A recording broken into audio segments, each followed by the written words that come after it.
Hi everybody, this is just some guy, and today I want to talk about something that happened on Twitter. Some of you may know Ethan Van Sciver has left Twitter. He's been harassed off the platform by people like Daryl Ayo, Tim Doyle, and Tess Fowler. From what I've been able to gather, he unfortunately received a kind of threat of violence. Now, it's vague enough that it can be interpreted as people making kinds of jokes, but if you read it, it really does sound like they're threatening to do something to him. I spotted the article in the Daily Caller. It was written by Ian Miles Chung. And in this little exchange, another secret Legion of Doom Facebook group, Jarrett Jones and Chunk Kelly, go on about whether or not Ethan Van Sciver is going to the Emerald City Comic Con. Jones makes a joke about cracking his knuckles, and then they go back and forth about wanting to teach the DNC crowd humility, and it's heavily implied that they're talking about physically assaulting someone. But it is vague enough that it might not hold up in a court of law. I suppose I had a chat with Ethan last night, just on live stream, just talking about comics and whatever, but he wasn't able to do it because of this nonsense, and then shortly after that he ended up closing his Twitter account. This is kind of ridiculous, and let me explain why. I don't have a problem with people who are doing bad things getting their comeuppance. If Gail Simone gets run off of Twitter, I don't care. She's really snarky and mean to people. Fine. Mark Waid gets run off of Twitter. He's really snarky and mean to people. Fine. But when you're not doing anything to anybody, or even if you're someone that I don't particularly like Joss Whedon, where he got run off of Twitter by his own fans because they misinterpreted the way that he was depicting Black Widow in the last Avengers movie, that is ridiculous. You cannot be doing that to people. And Ethan Van Sciver is one of the nicest guys you're ever gonna meet. Go and watch his video where he's roasting Harvey Weinstein after the whole Weinstein scandal broke. He's nice. He's talking about the guy having 2 and 3 chins, and he's still nice. He's got this Mr. Rogers voice. He couldn't be more polite. If you go and look at Ethan's Twitter feed, you can see some screen caps on the Wayback Machine. There's nothing that he was posting that was mean-spirited or cruel or malicious towards anybody. You look at his YouTube videos, they're the same way. Even when he's supposedly roasting people, he's still really nice about it.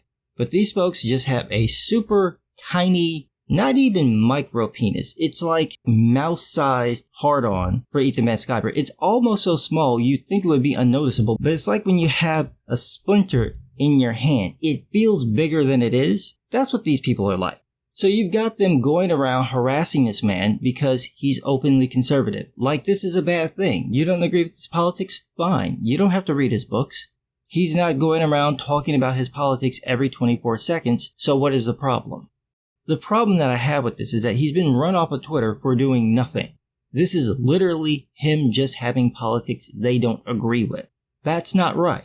You understand that? If this were the other way around and someone were going after somebody like Sean Gordon Murphy, fairly liberal guy, just because you don't like his politics, just because the man is an atheist, that is not an excuse to go after him. Unless he is doing something that actually demonstrates that he's being a jerk or being mean-spirited or anything like that, there is no reason to do anything to this man. So what I want to talk about is how these people are gloating about this because it didn't take very long for them to catch wind. So here's Tim Doyle with his dick in his mouth.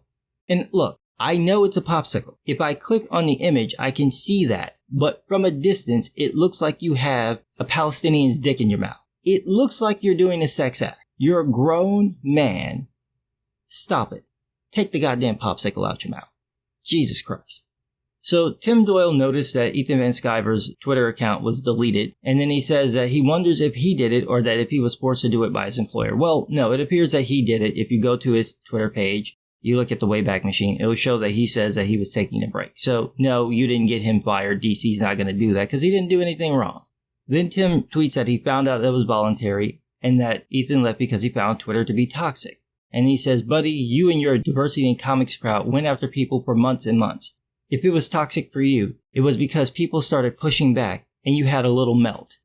Well, here's the difference between what happened with Ethan and what was going on with all the other people. All of these people were doing things to either make themselves out to be victims or to attack the fans. That's the difference. Someone doesn't agree with your politics, you start attacking them, people call you out for attacking them, you're not a victim.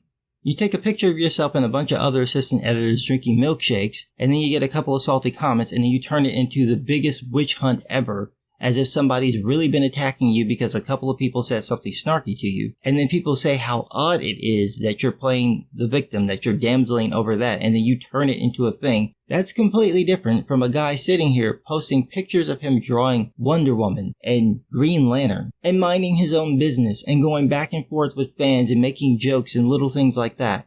And then a bunch of liberals and a bunch of progressives and a bunch of assholes coming in and bitching about it because he's friends with someone they don't like. You don't get to choose his friends. And just because he's friends with someone you don't like doesn't mean that he agrees with everything that that person does. But that's the difference. You're attacking him because of his politics and what you presume is his association, versus people were going after folks who were saying, hey, if you're quote unquote cisgender, I want to bash your head in with a bat. Oh, by the way, DC just hired me. See the difference? But Tim Doyle goes on. He says that now that Ethan is only on YouTube, and that, quote, there's a joke about snowflakes needing safe spaces, but I'm not going to take the time to workshop it. Good, because that's not actually what's happening. See, what's happened is he had to leave Twitter because he was receiving threats of violence from people on your side, so now he's sticking to YouTube because it's much easier for him to be able to put the videos up, get his opinion out there in the longer form, and not have it twisted by people like you. It's not a safe space. He hasn't locked down the comments. He's not blocking anyone from being able to see his videos. They can still be shared amongst other folks. He just said, I won't be on Twitter. I'll go to this other format. So you're wrong. Now, to show you how these types of people think, they assume that everybody thinks in these ways that they do. So everything that they do is a calculated move. Everything that they do is thought out, presumably planned, usually not very well, but there's always a reason behind it. Doesn't have to make sense, but there's intent behind everything that they do. So Tim Doyle projects this onto Ethan. He says, here's the deal. It's a calculated move. By shutting down his account, he can play the victim and then monetize through Patreon or GoFundMe, and the alt-right dollars will roll in to help his poor besieged cartoonists that the mean SJWs drove off Twitter. I'm sure Ethan wasn't thinking about doing that, but if you watch this video, Ethan, by all means do that. But from what I've seen of Ethan, he doesn't seem the type to play the victim. It seems more like he was just trying to take a break from a place where these people could come and constantly attack him, harass him, and make trouble. You can't do that on YouTube. You have to go in, edit out a particular line of dialogue, and then do your little workshop that way. It's a hell of a lot harder to do. It takes time and effort that none of you are willing to spend. Because if you were, you'd be making comic books instead of bitching on Twitter all day. Then Tim Doyle jumps to this bizarre conclusion that if DC fires him over this shit, that's exactly what he'll do. It's the commodification of manufactured white male victimization. You mean like your mouth is being victimized by that giant black dick that you call a popsicle? Stop projecting. Why would DC fire him over this? What has he done? Don't just make these claims. Show me where Ethan did something that's a fireable offense. Who was he harassing? Who was he calling names? Who was he attacking? Who was he sending people after? If someone is coming after him and accusing him of being a Nazi, and he's going, this guy is accusing me of being a Nazi, and then people go over to that guy's account and say, hey dude, Ethan's not a Nazi, there's nothing that's happening there. That's people of their own volition going over there and telling Garo Ayo to shut the fuck up. Ethan didn't tell them to do that, he just let them know that this dude was doing this. He's defending himself. That's all he's doing. If people decide to go over there and check him, that's their business. He doesn't control that. He could always ask people not to contact them, but he can't make anyone do this. But why would DC fire him? What has he done? So then Tim Doyle jumps to this conclusion based on something another guy said that I'm not going to bother to quote because he's not that important. That lots of people have already told Ethan that he needed to distance himself from diversity in comics because it's a toxic movement. And he says that Ethan was determined to stick it out, and it's really who he is, an internet bully. Who is he bullying? Who is he targeting? Come on, man. You're sitting here saying that this man is doing this, so you should have screen caps after screen caps after screen caps showing that he was targeting people. Who is he targeting? You're accusing the man of being a bully because he's defending himself against accusations of being a Nazi because people don't like a sketchbook cover that he made. Do you understand how ridiculous that is? He depicted a villain in a way that was reminiscent of Hitler and mockingly used the title My Struggle, which was a suggestion that was made by someone else, the colorist, I believe, not him. And you've got a problem with this. I'm sorry, is Sinestro like some sacred totem to you? Can we not make fun of him and say that he's Space Hitler and then depict him in a way that is reminiscent of that? We have to dance around it because of your little precious beefies? Get the fuck out of here. So the shit show continues where Doyle says that there's 2 articles in the work and screenshots and internet archives exist, so Ethan's super fucked. Please, by all means, show me the fucking evidence, because I've been following the man's Twitter account since I knew he had one, and I haven't seen shit. Ethan's not a Nazi. There's nothing in this man's Twitter feed that remotely came across as mean-spirited, hateful. When I say he's the Bob Ross of comics, I'm not saying that just to joke about him. The dude is like ultra nice. That's what he sounds like. He is so kind to everybody, even people who are being mean to him, he tends to be polite to them. What the fuck are you talking about? What are these screenshots and these internet archives that you have to prove that he's been doing bad things to people? Why are you holding on to them? Why are there 2 articles in the work? Why don't you put this shit on Twitter so everybody can see it right now? Oh, because you're making this shit up. This is the level that this stuff gets to. This is the reason why you have to have channels like mine, and Diversity in Comics, and Kevin Cummings, and Douglas Ernst, and everybody else who's making videos. This is the reason why Weaponized Nerd Rage sounds like he's about to pop a fucking blood vessel every time he says anything. This is how irritating this shit is. The man doesn't agree with your politics. That is it. And you're going after him.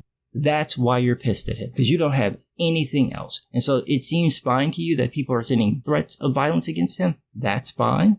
It's fine for you to sick people after him and completely defame his character. I mean, what you're doing is defamation. He can sue you for this because he can demonstrate that what you're saying about him is false. You understand that. That you are putting yourself in a civil, legal situation just because of this. And then you're trying to get him fired for doing nothing. This is a guy who was basically minding his own business, and because a bunch of people you don't like went, oh, he seems cool, you got mad. And then he interacted with them. I wonder if Sean Gordon Murphy did the same thing. If Sean Gordon Murphy, who's just as nice as Ethan is online, decided, you know what, I'm just going to talk to these guys and see how they are. And see what happens. Are you going to go after him, even though he agrees with your politics? You fucking moron. So here's what I suggest you guys do. If you've got a YouTube channel, make a video about it. If you got your Twitter account, constantly talk about this. If you're not following Ethan on YouTube, go ahead, subscribe to his channel, watch his videos. They're really good. They're really great. He's very helpful. He does tutorials, shows you how he's drawing stuff. Very funny, very engaging. What you need to do is support Ethan and to be out there for him. That's how these people win, is when everybody says, oh, they took him down, so we're all going to back off. No, don't back off. Keep talking about it. Keep bringing it up. This is going to end up in all sorts of conservative press. It is going to get news. It's going to get out there. And people are going to be able to see how this is going down. So again, support Ethan. Whenever his books come out, buy the books. Help all of his books become the top sellers. Go and buy back issues. Go buy trades.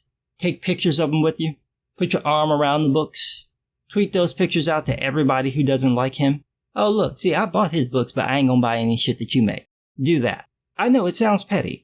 Be petty and rub it in the face that you're supporting a dude, and you're going to continue to support him until they can actually show some evidence that he's done something wrong.